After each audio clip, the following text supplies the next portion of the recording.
Sins of Commission by R.D. Wingfield, with Alan Dudley as Mr. Merry. Sins of Commission.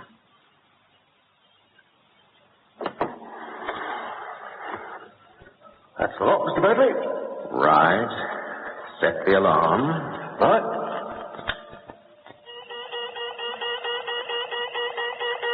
Shut the inner door. Right. All right.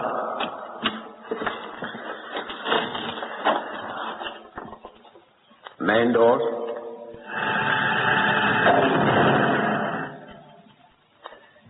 Thank you, Fletcher. Right, gentlemen. Let's set the three-part combination lock at my safe for the night. You first, Jordan. Okay.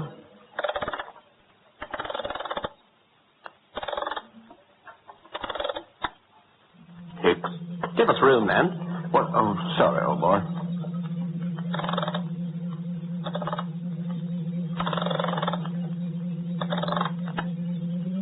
And now me.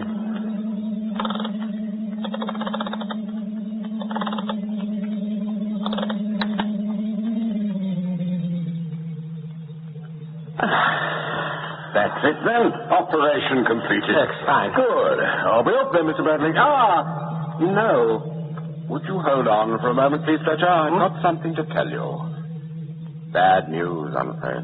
Bad news? Well, a bit of a shock, perhaps.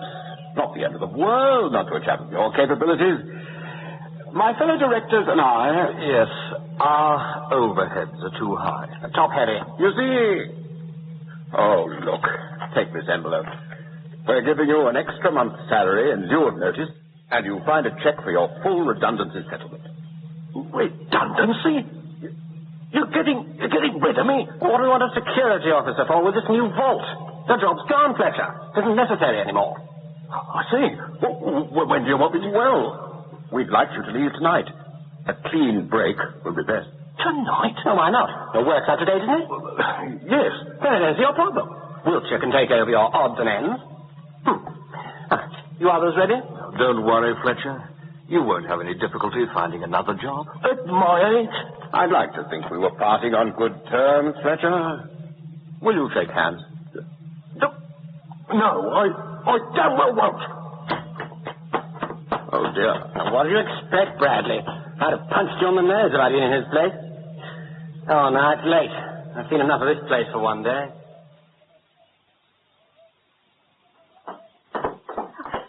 Mr. Fletcher, a letter for you. Oh, another company declining my services, I imagine. Which could be good news. Not if it's addressed to me, Mrs. Mack. I've had 4 weeks of bitter experience. I'll get you breakfast. Post-haste employment agency. Don't remember writing to them. Still, there's been so many. Further to your recent application, we now feel we have a proposition which could interest you. Could you kindly call on our Mr. Merry on the 15th at 11 o'clock? The 15th. The 15th? That's today. Mrs. Mack, I've got to go out.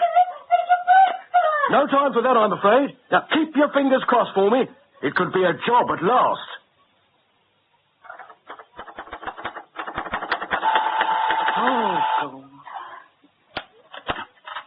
Post-haste employment agency. Good morning. Yes. Sorry, love, it's been filled. Might have something for you tomorrow. Goodbye.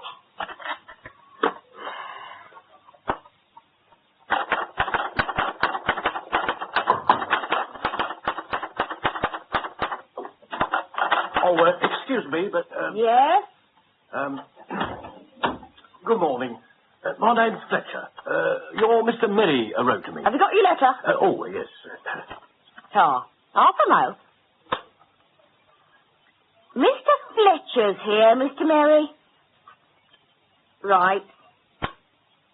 First door on the right is waiting for you. Oh, thank you.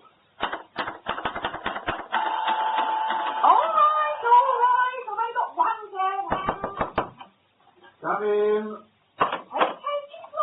Mr. Merry? That's right. Oh, my name's Fletcher.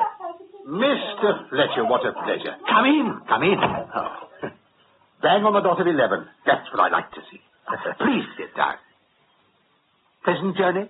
Yes, thank you. Splendid, splendid. You're not fixed up anywhere, are you? No. Thank goodness for that. Sorry the appointment was at such short notice. The damn girl couldn't find your number. Oh, the phone's under my landlady's name, Mrs. Mack. Ah, that explains it. And I thought it was incompetence. She'll never forgive me. You'll take coffee. That's very nice of you. My dear chap, it's my pleasure. Ah, Jean, do you think we could have 2 coffees? Oh, never mind that. Let it ring. You usually do. Well, quick as you can. Staff aren't as willing as they used to be. You know, it's damn good of you to come at such short notice. I've been to quite a few agencies since losing my job, Mr. Merry, and my reception has varied from mild disinterest to downright hostility. Ah, yes. I'm rather overwhelmed by your enthusiasm. My dear chap, you should have come to us in the first place. We flatter ourselves we can instantly recognize a man's true worth. We charge 10%, by the way. I hope that's all right. 10%? Our fee. 10% of your earnings. It's the usual thing. Well... If we don't get you a job, you don't pay us anything. Keeps us on our toes, you see. Yes, well... I'll get Jean to make out the forms. Never there when you want her. Come in. I've been trying to get you on the phone. I've been getting your coffee. I can't be in 2 places at once. Well, that is true, of course. Stick it on the desk. Sure. Would you make out a commission agreement form for Mr. Fletcher? The first chance I get amongst my many other jobs. Good girl. Your phone's ringing. I can hear it. Yes. A heart of gold, really, if you've got the patience to look for it. Your coffee. Thank you. Yes. Oh, I'd say this is disgusting. We get it from one of those machines. Jean used to make it herself, but it was worse than this. Drink it while it's hot. Oh, yes, of course. Now, how long were you with your last firm? 19 years. 19 years. And they made you redundant, just like that. Ah, terrible, terrible. I used to be an employee, you know. 23 years with Wiltshire and Wilkes, the timber merchants. 23 years. Never absent, never late. They made me redundant, just like you. Kicked me out at a moment's notice. I swore I'd get my own back. Wiltshire and Wilkes, didn't they have a nasty fire, a place burnt to the ground? Something like that, I believe. Nasty business. Now, refresh my memory, Mr. Fletcher. What did your firm deal in? Anything inflammable? Oh, good Lord, no. Diamonds. Diamonds. They were wholesale diamond merchants. You know, I find that terribly interesting. And you were their security officer? Until they got the new vault. Yes. What was the value of the diamonds you were responsible for? Just before I left, we increased our insurance cover to £800,000.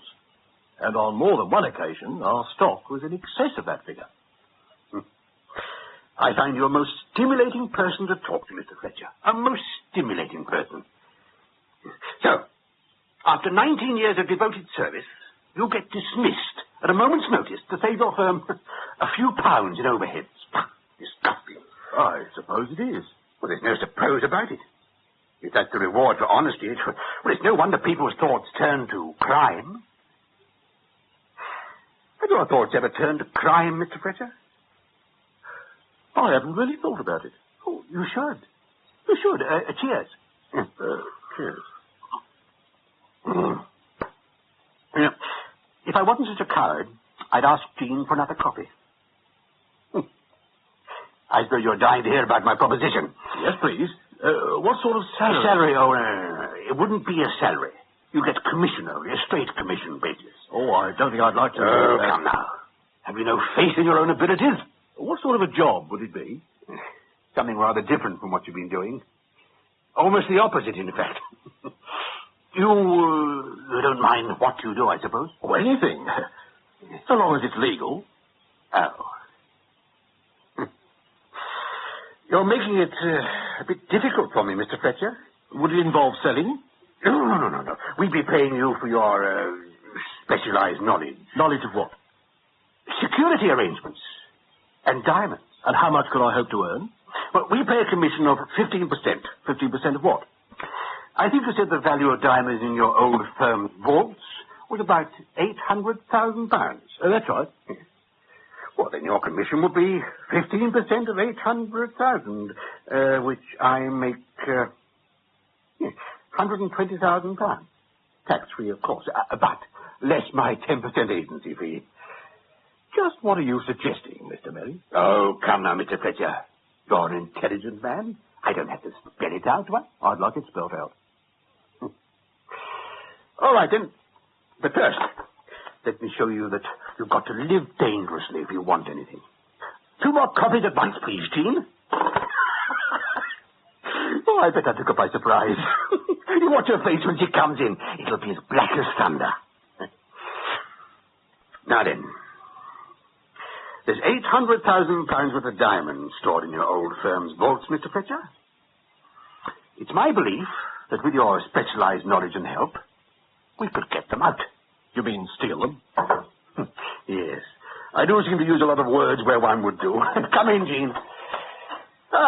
What a treat to see your smiling face. I'd like to remind you, Mr. Merry, that I'm employed here as a switchboard operator, not as a waiter. Well, then just put the copy on my desk, Jean, and return at once to your chosen profession.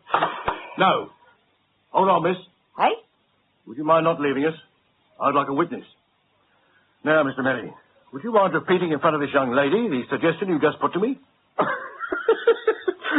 You make it sound like something improper, Mr. Fletcher. I merely told you that if you help us to steal some diamonds, you get 15% of the take. Did you hear that, miss? 15%? You're mad.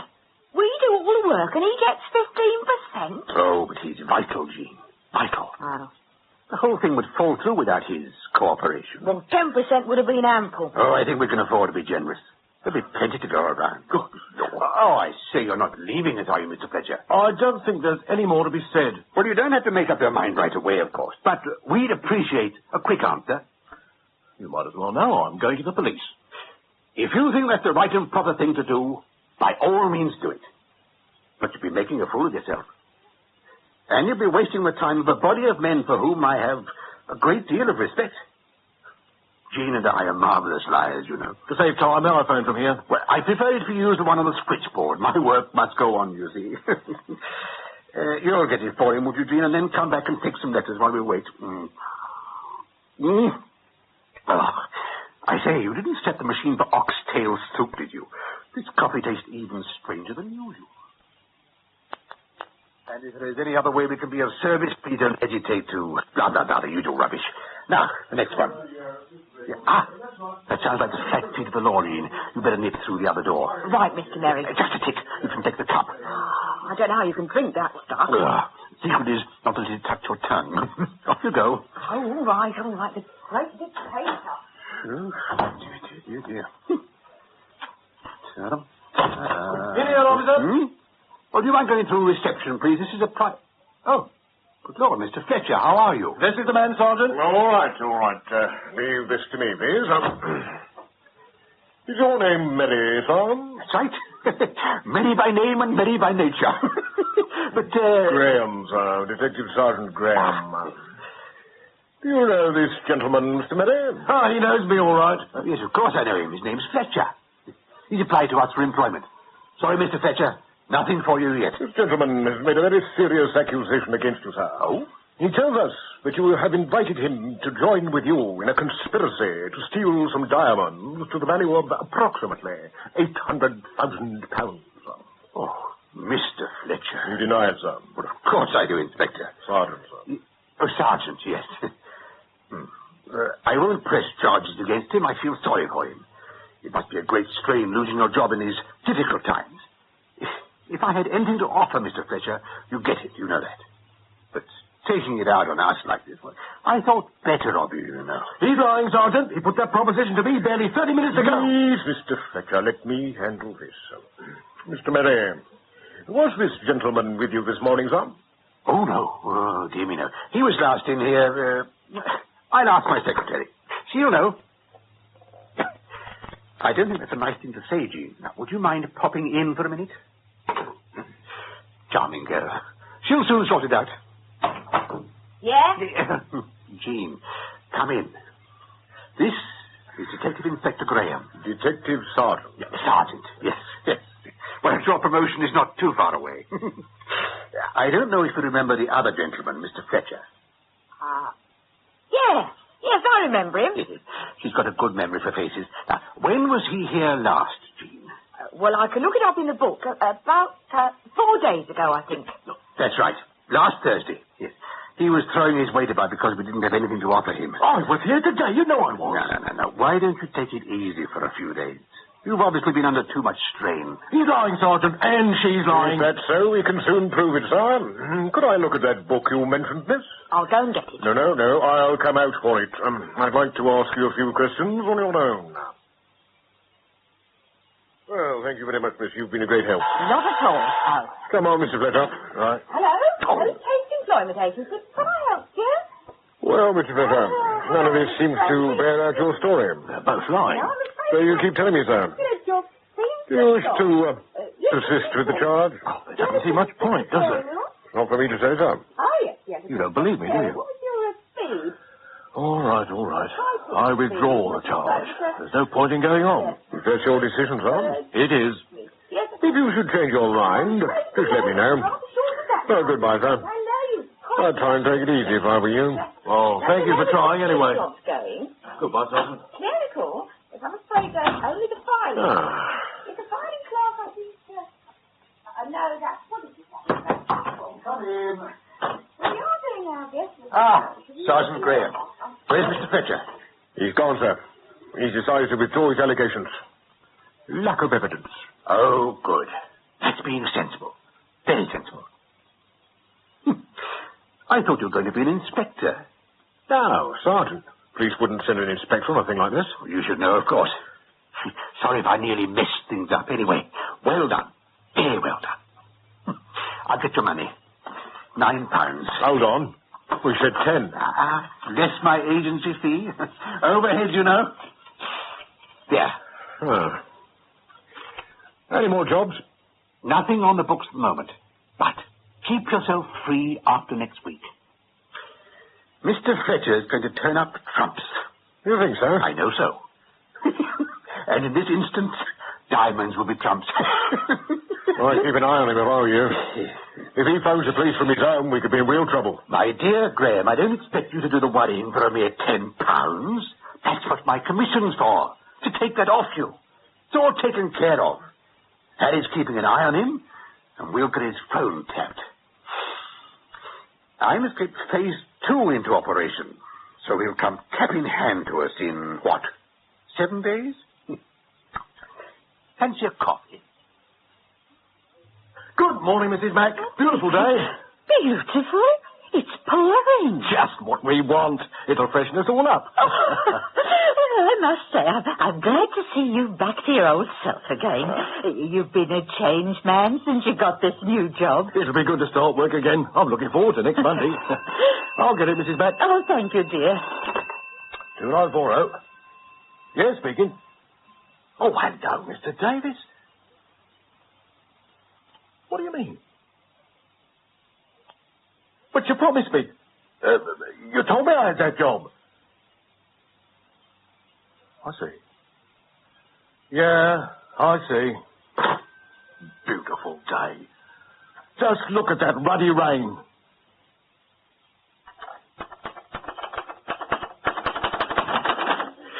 Morning, team. Morning. Oh, it's raining cats and dogs out there. Yeah, I'm in here. Look at that ceiling. This office isn't fit to work in. You won't have to for long, Jean. Or what if I leave my umbrella in here? Why, what's wrong with your own office? Can't mess it up with dripping umbrellas. Expecting a most important visitor. Has Mr. Fletcher phoned yet? No, why? Did you expect him to? Well, I get these odd flashes of intuition from time to time, you know. That's him now. House Taste Employment Agency, can I help you? Oh, half a mo. Yeah, it's him. Shall I put him through to your dry office? No, I'll take it in here. I want you to admire my technique. Hello, Mr. Fletcher. What a pleasant surprise. You've been thinking it over. Jolly good. Now, I think we should have a little chat, don't you? Can you be here by 11? Good. I look forward to it. Goodbye. For he was lost and is found again. The tatted carpet, 11 o'clock, please, Jean. Coffee for 2. How'd you do it? The poor wretch has had a terrible disappointment. He was promised a really marvellous job at Fenton starting Monday. Then they phoned him today and told him he wasn't going to get it. Shocking thing to do, really shocking. By the way, we owe Bill Davis of Fenton's £50. Send it to his home in a plain envelope, would you? Less the commission, of course. Sometimes I don't think you're very nice, Mr. Merry. I have the odd doubt myself now and then, but it soon passes. You better buzz around and get the others in, Jean. We start talking business today. Come in, Mr. Fletcher, come in. Wretched morning, isn't it? What shall I do with my umbrella? Stick it in reception. Jean won't mind. Right.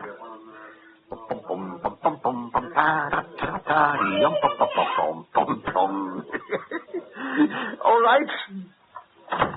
She was quite rude. I don't think she's taken to you, you know. Can we get down to business right away? The sooner the better. Good.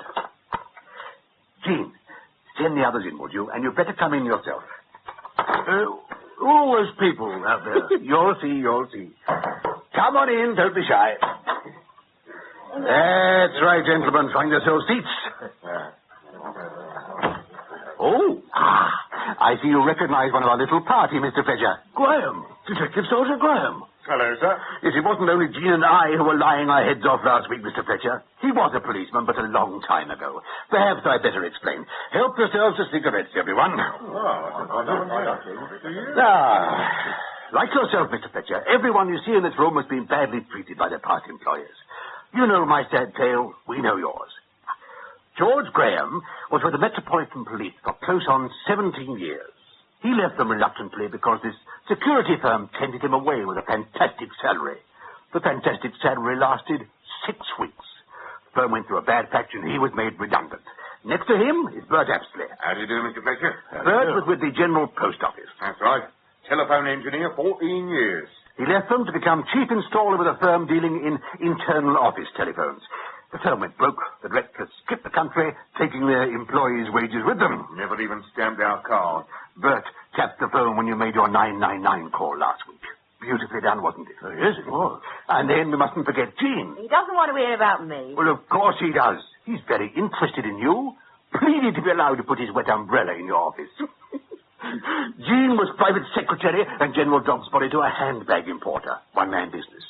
She did everything for him. Typing his books, his cooking. In fact, if we're to believe her, there was only one service he didn't get from her. Yeah. Anyway, he worked like a horse 6-7 days a week. Then one day, she went to his office and found it locked, barred, and bolted. He went, just like that, and she never saw him again. How long did you work for him, Jean? 8 years. With stories to tear your emotions here, Mr. Fletcher. I had to blow my nose hard when Jean told me hers. And now we come to Harry Edwards. Last, but by no means least. How'd you do, Mr. Fletcher? Hello. His story is slightly different. For the first 11 years of his working life, Harry was, what shall I call you, Harry? A burglar. Yes, that's the word I was searching for. I didn't want to upset you. Oh, it's all right. He was a burglar, and a very good one. He had his bits of bad luck, of course, and after a spell in prison and a particularly helpful probation officer, he decided to go straight. Oh, you needn't blush, Harry. We've all done things we're ashamed of. Anyway, they found a sympathetic firm to take him on, and Harry became an accounts clerk. Thousands of pounds passed through my hands in that firm, and never a penny short. No good moaning about it now, Harry. You had your chance. Anyway, the firm changed hands, and the new boss was so horrified at having an ex-criminal on the payroll that he sacked Harry on the spot. Wouldn't even give me a reference. So there you are, Mr. Fletcher. 1,000 heartbreaks. Yes. Now, if we could get those diamonds out of your old firm's vaults, it would be a marvelous way of working off this collective grudge we hold against employers in general, and in this instance, for you in the particular. you come in with us, we can do it. Huh? What do you say? I'm with you. But I don't see how I can help. Oh, you underestimate your worth, as your ex-employers did. I had a look at the vault, Mr. Fletcher. It's a Smith Benning, isn't it? That's right, but how did you Your vault may be impregnable, with the rest of the place a piece of cake. I had a good look round last night at Mr. Merry's suggestion. And, Harry? Well, we can forget about breaking into it. It's too good. Then, with £800,000 at stake, subtler means must prevail. How is it locked? Triple combination locks, electronically controlled. There's 3 separate locking systems, each controlled by its own combination, and interlocked with the others. They have to be set in a certain order. Until the first is set, you can't operate the second, and so on. None of the 3 directors trust the others an inch, so nobody knows the other's combination. And unless all 3 are there at the same time, the vault can't be opened. Yes. Supposing the great diamond merchant up in the sky should call one of the 3 up to him, how would the other 2 manage to open up? Well, I imagine there are copies of the combination lodged with a bank, which can only be revealed in the event of a director's death. Do you know which bank? No, but knowing how they trust each other, you can bet it's in 3 different banks. Yes, and I think we're all agreed that we can't pinch the combination. Which brings me to my first thought. We'll have to get the directors to open it up for us. Can we find where they live? I know where they live. Well, if we went round to their houses at night and marched them to the vault at gunpoint. No, I don't like that, Bert. Too crude. No, it wouldn't work anyway. It only wants one of them to misdial to jam the lock permanently. It's a built-in safety factor with that type of lock. Is there a time lock? No. They had one on the old vault, but it kept going wrong. What alarms are there? Only one, on the inner door. The inner door? An added precaution. We set it just before locking the outer door. It's connected straight through to the local police station. How annoying. Any chance of some delightful person forgetting to set the alarm one night? I'm afraid not.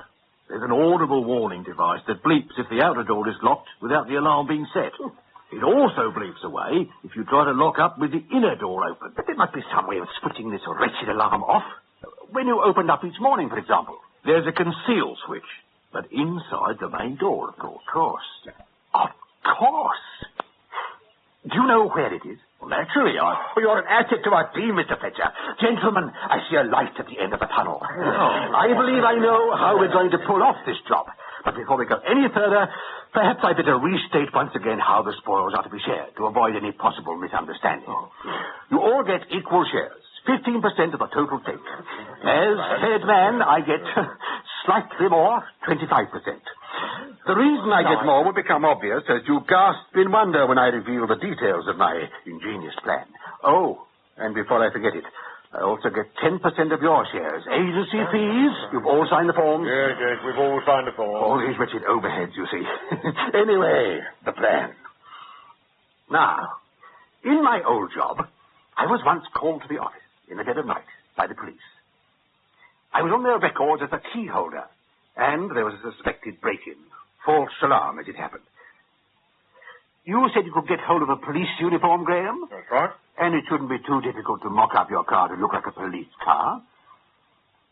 I think your 3 directors, Mr. Fletcher, are going to be knocked up by the police one night. Oh, they wouldn't, Of course they wouldn't. Oh, dear. Have I overlooked something? Yes, you have. Your idea isn't new. It's been tried before. So the police have come to special arrangements with key holders where large sums of money are involved. They do it with banks, for example. How does this special arrangement work? By a code word. If they want the key holder to turn out, they don't call it his home. They phone. And to show the phone call isn't fake, they use a previously agreed code word. It might be, monarch, for example. Yes. They phone the key holder, say the one word, monarch, and then hang up. Now, the key holder has got to assure himself that the call is genuine, so he phones the police back and says, I've just had a monarch call. That's right, sir, says the police. It was us who phoned. Would you go to your office right away? How ingenious. Yeah, and foolproof. Oh, no. Nothing's foolproof when £800,000 is at stake. Any difficulty in tapping their phones, Bert, and pretending to be the police? Oh, please the kind. One hurdle overcome. And what is the code word, Mr. Fletcher? I know what it was, but it's changed every week. That's it, then? Patience, Harry, patience. If it's changed every week, Mr. Fletcher, someone must keep a list of the words to be used. Of course. The police have one, and Mr. Bradley has the other. But he keeps it locked up in his desk, and only the directors are allowed to see it. What?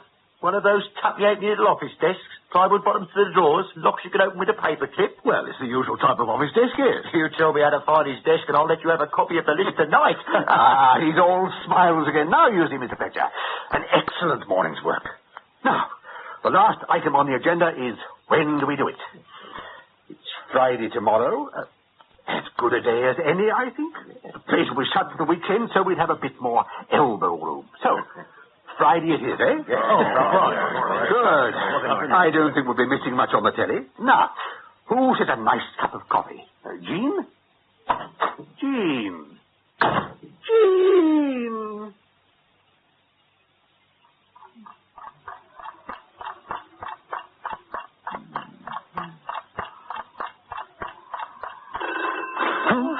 What's that?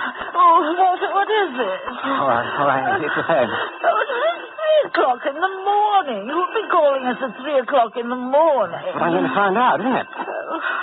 Hello? Raina Maiden. Pardon? Raina Maiden. Rhine Maiden? Rhine Maiden?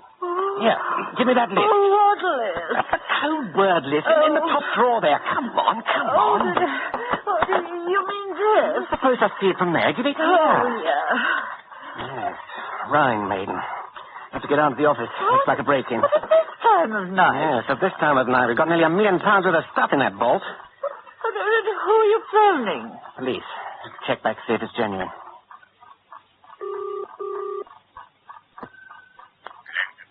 My name's Hicks, Associated Diamonds. Was it you who phoned me?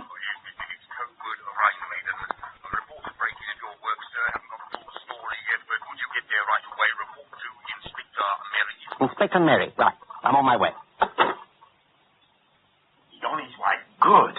Now the next one, Mr. Jordan. It's freezing down here. Think of the money, Bert. That'll warm you. Oh, he's in. He's in. We've been watching his house. Raina Maiden. Raina Maiden. I'll wait for him to phone back. I hope he hurries. We're falling behind schedule. Graham hasn't turned up yet with his police car, and Hicks will be here any minute. Yeah. Attention, police. Yes, Mr. Jordan, we made that call. Reported break-in into your office. Could you go right away, please? Mr. Mary, speaking to Jordan. Where is he? Down the manhole, Mr. Fletcher. Mary, Cut the lines to the local police station, and is intercepting their calls. Now, did you fix the alarm all right, Harry? Oh, yeah. Fine. How do I look? As a detective. Oh, very plausible. You shaved off your moustache. A little disguise. Let's hope the Lord tempers the wind to the shorn man, eh? Police car approaching. I know it's all right. It's George Graham. No, it's not. It's a real one. What? Into the doorway, quick. You'd better stay down there, Bert. Hope they don't notice the manhole covers up.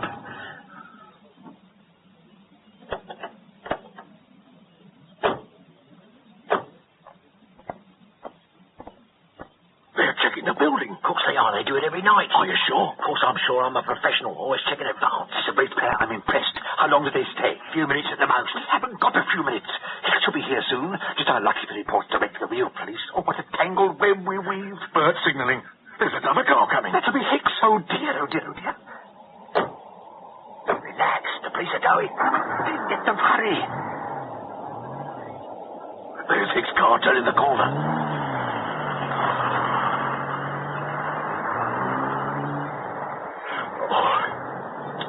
Let me catch my breath. I'm certainly earning my 10% tonight. I've got enough worrying for all of us.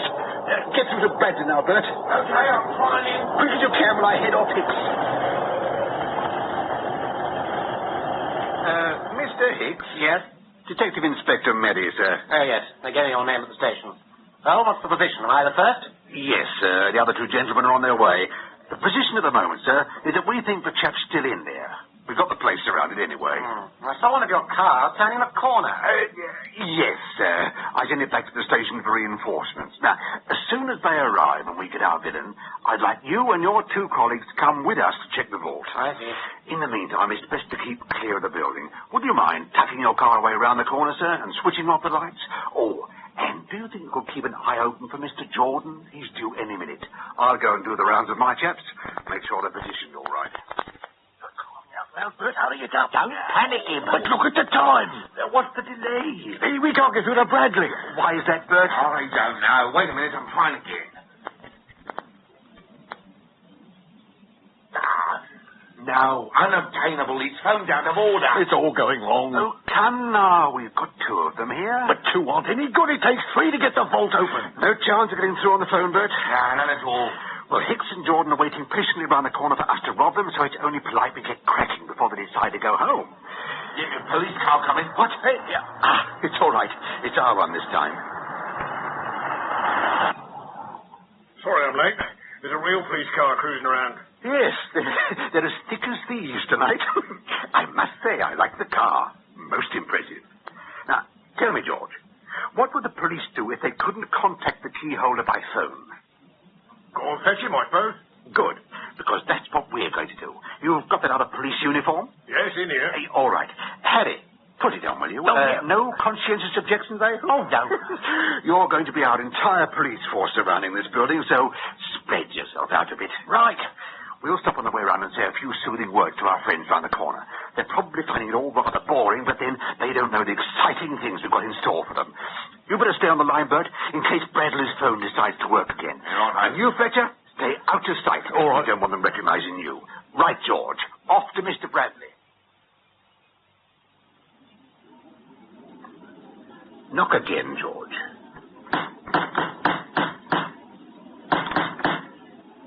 They must have heard us by now.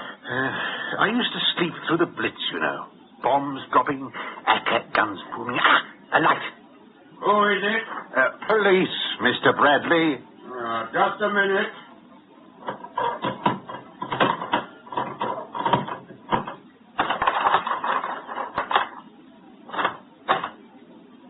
Now, keep back in the light where I can see you. No need to get alarmed, Mr. Bradley. Nothing to worry about. We are police. And I hope you've got a license for that gun. Do you know what time it is? Only too well, sir. Sorry to disturb you, but there's been a break-in at your premises, and we'd like you to come down. Keep back. Why didn't you adopt the proper procedure? We couldn't get through, sir. Your phone seems to be out of order. What's the code word? Rhine Maiden. That's good enough for me. Hang on a minute while I fling some clothes on. And you needn't worry about this. It's not a real gun. It's all right, Mr. Bradley. We're not real policemen. How much longer are we going to be kept waiting? About time. Bradley! Hello, Hicks. Jordan. Quick, before that inspector gets out. Were you phoned by the police? Why else would we be here? You phoned them back to verify? Of course we did. That's all right, then. I was a bit worried. Everything all right, gentlemen? What the hell's been going on? It's been stuck in this side street for over an hour. I'm sorry about that. Mr. Bradley's phone was out of order. We had to go and collect him. Are you sure our building's surrounded by police? I've had a quick look round and haven't seen a soul. Inspector! Yes, Constable? We think he's got away, sir. What? He must have spotted us waiting for him, sir, and got out over the back. I should have a few words to say to the sergeant on how well he's been keeping his men hidden. We're searching the area, sir. Oh, and there's another thing, sir. The station has been on. The alarm's ringing. The alarm? They got into the vault and opened the inner door. Let's not panic, gentlemen. We better all go and have a look at the vault. Let the sergeant know what we're doing, Constable. Yes, sir. Smart man. Credit to his chosen profession. Well, off we go then, gentlemen. Have you got the keys, Mr. Bradley?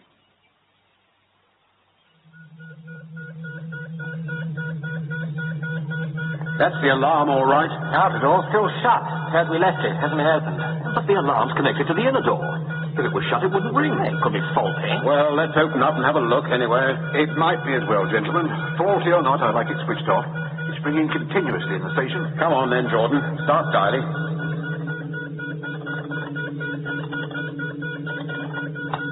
Hicks?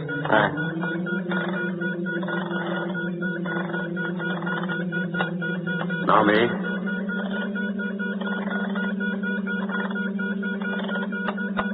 Right.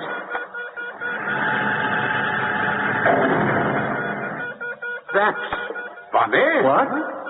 Well, this alarm isn't sounding from in here. No, it's a tape recording from out here, I'm afraid. Switch it off, would you, Graham? What? What's on it? Marvellous little gadgets, aren't they? Transistors, thanks to Japanese sweated labour. Sounded just like the real thing. Now, all move back, please, with your hands up. This time it is a real gun, Mr. Bradley. That's the idea. Now, better switch off your alarm. Don't want it working when we open the inner door. Under that shelf, Mr. Graham. Got it? Yes. In you go, then. Be as quick as you can. Right you are.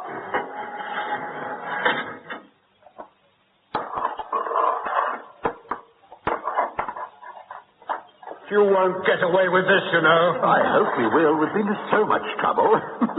Is that bag going to be big enough, Mr. Graham? Just about. Yes. That's a lot. First class. Out you come, then. And in you go, gentlemen. What do you mean? You're not going to shut us in there. I'm afraid so. We want a good start. But we'll suffocate. Of course you won't. There's plenty of air. Come on, please. No. You'll live longer in there than out here with a bullet in you, Mr. Jordan. There. We'll give the police a ring in a couple of hours so they can let you out. You'll know the real police when you see them. They look much the same as us, only there'll be more of them. Mind the doors.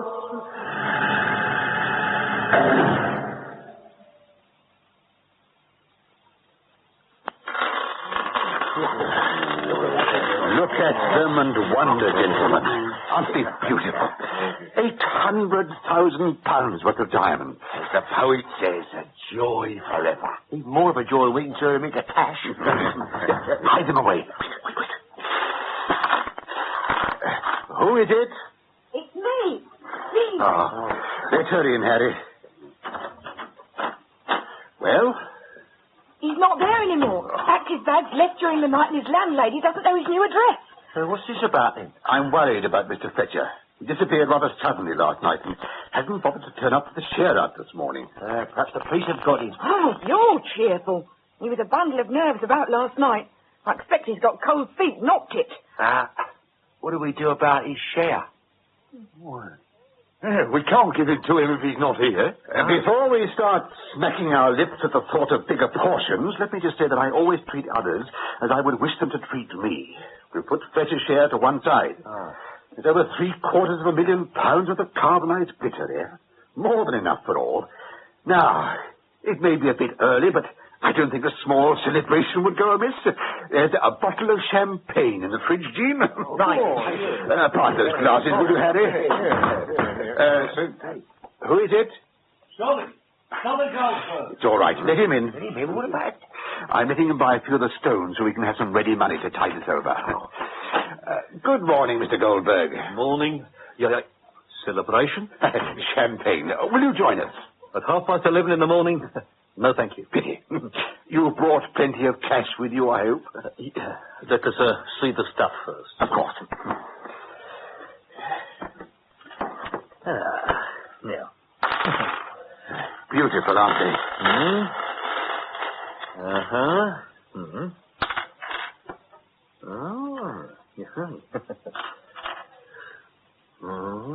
Yes, they are beautiful, all right. Very beautiful. Almost indistinguishable from the real thing. What? But they are fakes, Mr. Merry.